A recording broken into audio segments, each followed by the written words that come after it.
നാട്ടടുക്കളയിലേക്ക് എല്ലാവർക്കും സ്വാഗതം. നമുക്കിന്ന് ഒരു ചമ്മന്തി തയ്യാറാക്കാം.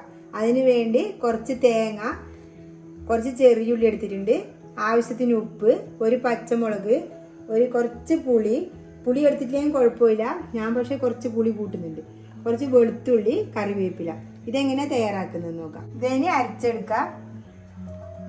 അരച്ചെടുക്കുന്നല്ല, പൊടിച്ചെടുക്കാം. വെള്ളമൊന്നും ചേർക്കേണ്ട ആവശ്യമില്ല. ഇനി ഇതിലേക്ക് മുളക് ചേർക്കാം.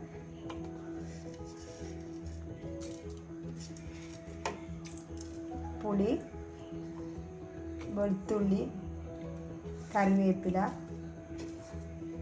തേങ്ങ.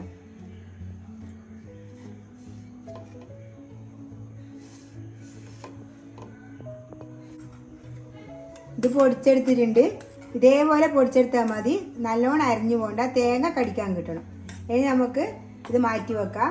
ഞാനൊരു ചട്ടി ചൂടാകാൻ വെച്ചിട്ടുണ്ട്. ഇതിലേക്ക് കുറച്ച് എണ്ണ ഒഴിച്ചു കൊടുക്കാം. അത്ര മതി. ഇനി ഇതിലേക്ക് കടുക് ഇട്ട് കൊടുക്കാം.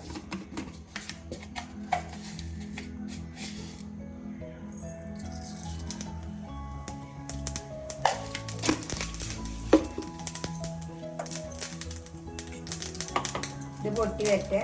ഇത് പൊട്ടിയിട്ടായിട്ടുണ്ട്. ഇനി ഈ ചമ്മന്തി ഇതിലേക്ക് ഇട്ട് കൊടുക്കാം. ഇങ്ങനെ ചെയ്താൽ നല്ല അടിപൊളി ടേസ്റ്റാണ്.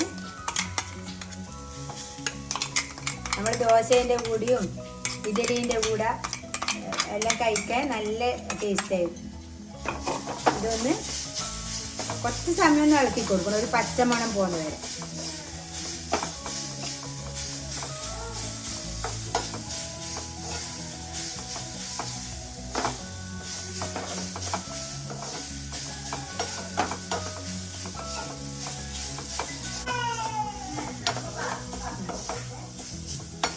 ഇതിൻ്റെ പച്ചമണം എല്ലാം മാറിയിട്ടുണ്ട്.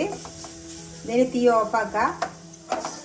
ഇത് നല്ലൊരു ചമ്മന്തിയാണ്. ഇതേപോലെ എല്ലാവരും ഒന്ന് ഉണ്ടാക്കി നോക്കുക. എൻ്റെ വീഡിയോ ഇഷ്ടപ്പെട്ടിട്ടുണ്ടെങ്കിൽ ലൈക്ക് ചെയ്യുക, ഷെയർ ചെയ്യുക, സബ്സ്ക്രൈബ് ചെയ്യുക.